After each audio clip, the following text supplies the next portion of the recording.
Fala, meu povo, boa tarde. Hoje é um prazer estar trazendo para vocês aqui uma matéria sobre o Novembro Azul e nós vamos conversar aqui com o Dr. Bruno, formado na Universidade Federal de Juiz de Fora, há cerca de 25 anos, também atuou na Marinha do Brasil há 3 anos e é especializado em cirurgia geral de urologia pela Santa Casa de Belo Horizonte e atuou nas áreas de urologia geral e andrologia e estética genital masculina. E hoje nós vamos conversar com ele aqui sobre o Novembro Azul e sobre o câncer de próstata, né, doutor? Muita gente tem muitas dúvidas sobre essa questão e nada melhor do que o senhor poder esclarecer um pouquinho aqui para os nossos leitores, ouvintes do Jornal Digital Esmeraldas. É um prazer estar falando com o senhor. O prazer é meu, obrigado pelo convite. Eu acho que vai ser bem interessante a gente trazer um pouquinho de conhecimento e um pouquinho de clareza, né, na prevenção do câncer de próstata, que é uma doença extremamente prevalente entre os homens, né? Vai ser um prazer. Isso. Ô, doutor, antes da gente entrar assim, nos detalhes da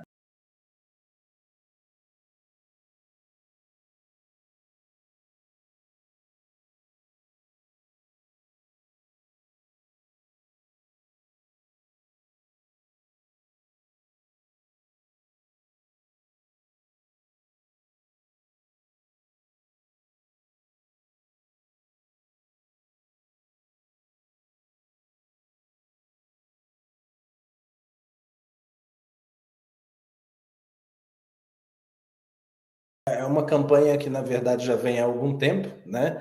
E é extremamente importante para a gente trazer essa conscientização, apesar do que a gente fala que a conscientização em relação à prevenção ao câncer de próstata deve ser o ano inteiro, né?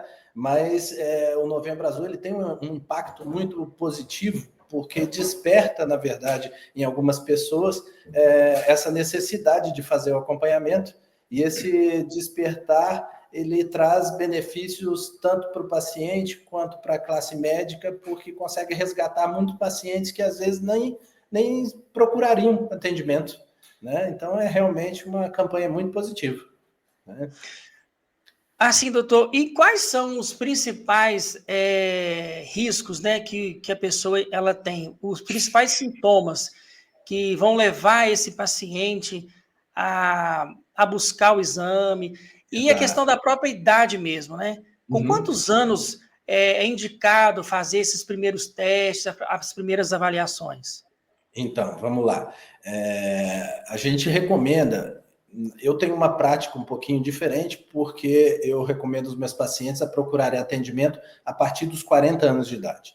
Então, todo paciente a partir dos 40 anos de idade já deve começar a procurar o urologista para poder iniciar um acompanhamento, né? Mesmo que não tenha sintomas. Eu costumo dizer que é aí que mora o perigo, porque o problema do câncer de próstata é que ele se desenvolve, às vezes, de maneira silenciosa. Então, muitas das vezes, o paciente não tem sintoma algum relacionado e já, às vezes, está com câncer de próstata numa fase intermediária ou até avançada. Então, eu recomendo que comece o acompanhamento aos 40 anos de idade e eu começo, às vezes, a avaliação com toque, quando necessário, aos 45. A Sociedade de Urologia preconiza o toque a partir dos 50 anos de idade. Mas eu acho que com 50 anos de idade a gente acaba perdendo alguns pacientes que poderiam se beneficiar desse acompanhamento. Então a recomendação é com 40 anos de idade já iniciar a avaliação urológica e com 45, para a grande maioria das vezes, a gente começar o exame de toque. E nessas avaliações são pedidos os exames, né? Sim. Quais são os principais exames que são pedidos para começar esse processo de avaliação? De acompanhamento, na verdade, né? Isso, não tenha dúvida que o PSA é fundamental. PSA significa antígeno prostático específico, então é um exame que ele é específico da próstata, então ele só vai se elevar praticamente se tiver alguma alteração na próstata, então é um exame de maior alerta que a gente tem dentro da avaliação urológica para o câncer de próstata, né? O PSA isoladamente não é 100% para a gente poder avaliar esse paciente, muitas das vezes a gente precisa do exame físico, mas há necessidade também, nesse acompanhamento, de fazer outros exames que são importantes, né? O exame da função renal, exame de urina, o exame da testosterona, avaliar a parte hormonal do paciente. Então, aquele paciente que entra no consultório para poder fazer uma avaliação urológica, ele não vem somente, não é uma próstata entrando no consultório, é um ser humano. Então, a gente vai englobar a avaliação desse paciente como um todo. Então, a gente pede os exames da próstata, mas também vamos ficar atento a outras queixas dos pacientes, vamos ficar atento se existe algum sinal que possa haver um problema de tireoide, de diabetes, de outros sintomas gerais também. Então, esse paciente é avaliado como um todo. E assim, né, os homens, eles têm esse receio, né, de procurar o urologista. Eu não preciso, eu tô bem, eu tô sentindo alguma coisa aqui, mas está tudo bem. E assim, para esclarecer um pouco, tem alguns tipos de sintomas que a pessoa começa a sentir que é indicado ela procurar por conta desses sintomas específicos que ela está sentindo? Sim, na verdade, assim, alguns sintomas são bem relacionados à próstata, né? Não necessariamente ao câncer de próstata, porque a próstata pode dar outras doenças que nada tem a ver com câncer. Então, dificuldade para urinar, jato urinário fraco, aquele paciente que está levantando muitas vezes à noite para poder urinar, né? Sintomas de ardência para poder urinar, ou então jato intermitente, cortado, né? O paciente urina a prestação, ou então aquele sintoma em que ele acaba de urinar e pouco tempo depois já tem vontade de urinar novamente, né? Que a gente chama de sensação de esvaziamento incompleto da bexiga. Então, esses sintomas são sinais de alerta para a gente poder fazer uma avaliação prostática, né? Muitas das vezes, a maior parte desses sintomas são relacionados ao crescimento do tamanho, do volume da próstata, mas não propriamente ao câncer de próstata. Mas tem que ser avaliado e cuidado. Essa sensação que o senhor está falando é tipo aquele, quando a pessoa tem cistite, que fica com vontade de urinar várias vezes, arde muito. É até muito parecido quando você está com pedra nos rins também. É como Sim, se na fosse mais verdade, ou menos isso para a pessoa isso. entender? Então, na verdade, assim, alguns sintomas são muito parecidos com a cistite, que a gente chama de sintomas irritativos, né? Que é aquele desconforto para urinar, ardência, às vezes um desconforto pélvico e tal. Pode aparecer também no crescimento da próstata, certo?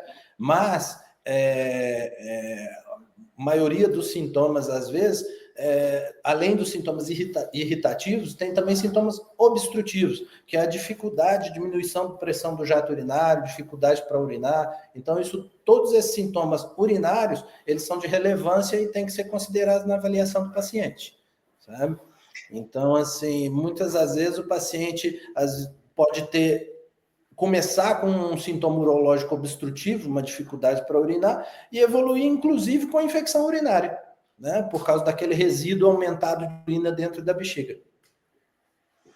E assim, doutor, o que é mais indicado para os homens na questão de que já tem, né? Foi diagnosticado. Eu falo em questão de alimentação. Como que é o tratamento de quem não está com câncer, por exemplo, mas está com foi constatado que teve um aumento da próstata? Como que é o tratamento? O que Sim, vamos é lá. bom para ele? Isso, vamos conversar um pouquinho sobre o crescimento da próstata. O crescimento a gente chama de hiperplasia prostática, né? E como o canal da urina ele passa dentro da próstata, quando a próstata cresce, ela tende a espremer o canal da urina e é isso que vai gerar a maioria desses sintomas que a gente vem discutindo aqui até agora, né? E esse paciente, a maioria das vezes a gente trata esse paciente de forma clínica, sem precisar de cirurgia. Então a gente dá uma medicação que vai relaxar a musculatura prostática ou até mesmo diminuir o volume prostático, e isso faz com que o paciente melhore dos sintomas, né? Então, existem várias coisas que influenciam no crescimento da próstata, né? Idade do paciente, raça e etc., né? Influenciam no crescimento da próstata, mas esse paciente ele deve ser cuidado com medicação e com medidas comportamentais, né? Então, óbvio que um paciente que tem algum problema prostático, ele vai se beneficiar também de outros cuidados, atividade física, uma dieta adequada, então isso tudo vai ajudar na redução do sintoma, né? E a maior parte desses pacientes, quando a gente inicia o tratamento com medicação, eles têm uma melhora absoluta.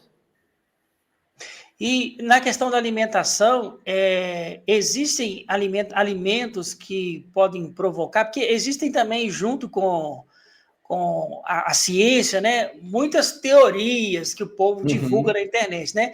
E às vezes a pessoa está sentindo alguma coisa, ela vai lá e pesquisa na internet. Para você que tem alguns sintomas de próstata, então você vai comer tal coisa que ajuda. Isso. Tem Isso. esses mitos? O que é recomendado mesmo? Isso, na verdade, a maioria disso é realmente mito, né? Existem algumas coisas que têm embasamento científico, por exemplo, o licopeno, que é uma substância que tem no tomate, né? Ele está associado realmente à prevenção das doenças prostáticas, mas a quantidade, na verdade, de licopeno que existe no tomate é mínima em relação àquilo que seria necessário para fazer uma prevenção ativa. Então, para o paciente realmente comer aquilo que fosse necessário, ele ia ter que comer uma caixa de tomate por dia. Então, assim, então na prevenção realmente com alimentação, isso não vai influenciar muito, não, sabe? Então, não existe nenhum alimento que vá realmente prevenir o câncer de próstata, né?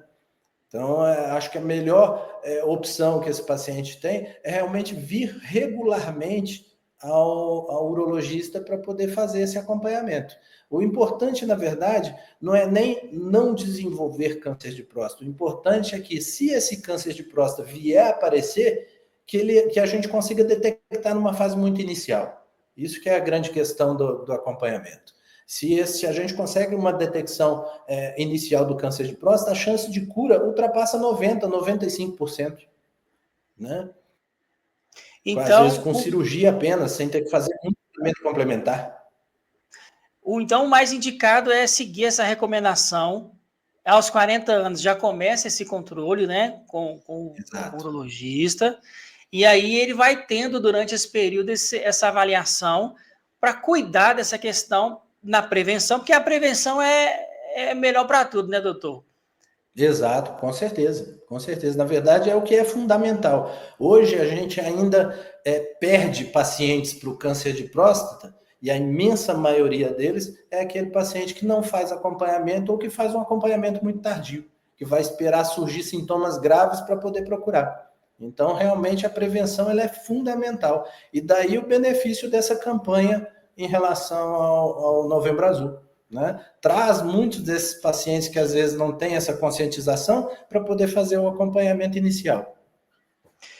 Doutor, o senhor trabalha numa clínica particular, né? Sim.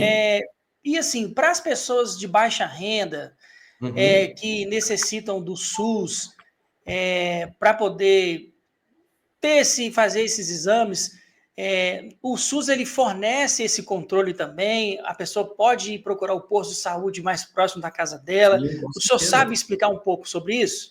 Sei sim, eu já trabalhei no SUS mais de 14 anos, né? E o SUS tem toda essa estrutura para poder atender o paciente, tem estrutura tanto de prevenção quanto estrutura para tratamento, né? Em amplos aspectos, desde cirurgia até o tratamento oncológico mais completo. Então, existe sim a possibilidade de qualquer pessoa, de qualquer renda, fazer esse tipo de acompanhamento. É óbvio que o acompanhamento particular traz algumas facilidades que o SUS não tem, mas o paciente do SUS não vai ficar de forma nenhuma mal assistido, sabe?